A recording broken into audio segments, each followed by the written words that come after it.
Assalamu alaikum dear students, it's me Ms. Jahanara. So let's talk about today's video. As I have assigned you some sort of task like write a paragraph about touch screen.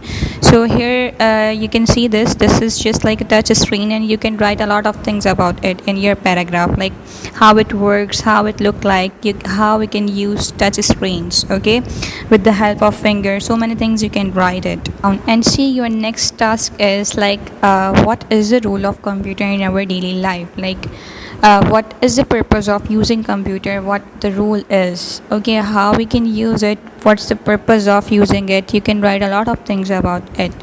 See, the role of computer. A computer is an electronic device that you can use to store and process information. See, computer help you perform a variety of tasks such as receiving and sending email messages to family and your friends, making presentations. So many things are here. You can write a lot of things and you can take help from your book. You can go towards internet too. All right, it play a major role in our daily lives, okay, and this is your next task to write about parts of computer.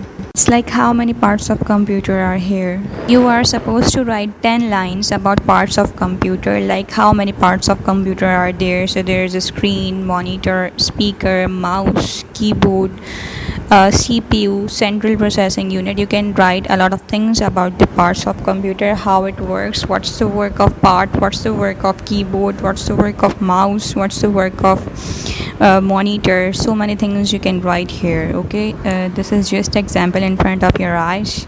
They are actually the basic parts of a computer, okay. You can take help from this picture again, like what's the use of monitor, keyboard, speaker, mouse, laptop, mouse pad. So many things are here, okay.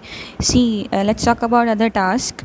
This is all about USB, like what is USB, why we use USB, what is the purpose behind it, okay. So see, we can use it to store a lot of things.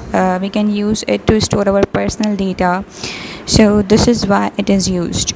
The actually USB is also called as flash drives.